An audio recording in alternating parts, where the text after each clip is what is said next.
बुजुर्गों से और अक्सर पुराने लोगों से ये कहते सुना है कि अगर दिन का आगाज़ अच्छा हो तो सारा दिन ही अच्छा गुजरता है। तो नुमान के लिए तो आज बहुत लकी डे था, तो इनका सारा दिन तो अच्छा गुजरना ही था। इन्होंने पिछले दिनों में ऑर्डर की थी अपनी वॉच और आज इनको इनकी एप्पल वॉच मिल गई थी।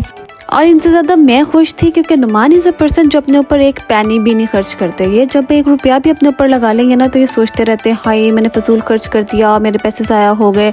तो मैं बहुत ज़्यादा खुश थी कि चलो कुछ तो लिया इन्होंने अपने लिए, और जब लिया तो फिर कमाल लिया। अच्छा भी वॉच तो घर पर आ चुकी है, लेकिन to be honest and to be very fair, ना नुमान को पता था ना मुझे पता था कि इसकी इंस्टॉलेशन कैसे होगी, इसकी जो भी चीज़ें आई हैं बेल्ट वगैरह उसको असेंबल कैसे करना है, क्योंकि हमारे लिए तो फॉर द फर्स्ट टाइम ही था, इससे पहले कभी ली ही नहीं थी।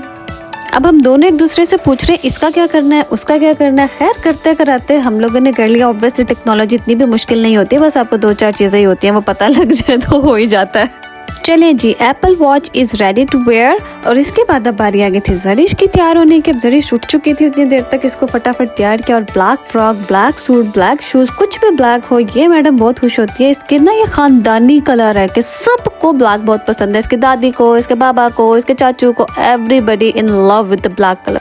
सुबह के सारे काम समेटने के बाद मैंने फिर खाना बनाया। ये मैंने ना चिकन निहारी बनाने की कोशिश की थी, लेकिन इसके ऊपर तरी नहीं आई थी क्योंकि मैं तेल बहुत थोड़ा डालती हूँ। फिर ये जो है स्वीट पोटैटो थे वो बॉयल होने के लिए रख दिए और सबके लिए एक ही दफ़ा रोटी बना ली। सुबह दोपहर शाम की, काम पे जाने की, घर पे खाने की, सारी रोटियाँ बना ली।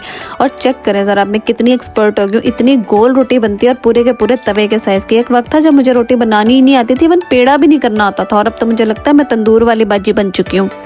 मैंने बताया ना मेरी निहारी पे तरी नहीं आई, बल्कि मैंने खुद ही नहीं लाई क्योंकि तेल ज़्यादा डालने का क्या फ़ायदा। उसके बाद हमने सोचा बड़े काम हो गए हैं, आज चलते हैं बाहर थोड़ा घूम कर आते हैं। मौसम बहुत अच्छा था और इतना प्यारा सनसेट हो रहा था ना।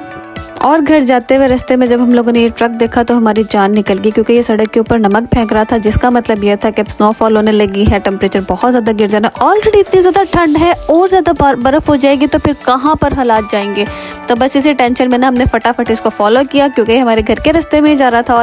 हमने सोचा टाइम और टाइम घर पहुंचे, क्योंकि जैसे स्नो हो जाती है ना तो इतनी स्किडिंग होती है रोड पे कि गाड़ी चलाना तो बहुत मुश्किल हो जाता है। गाड़ी चलाना क्या, इवन पैदल भी चलते हैं तो बस आप स्लिप होते हैं और आप चलते थोड़ा स्लाइड ज़्यादा कर रहे होते हैं। तो बस दिन ऐसे काम करते हुए खुशियों के साथ बहुत अच्छा गुजरा। अपनी दुआ में याद रखिएगा। अल्लाह हाफिज़।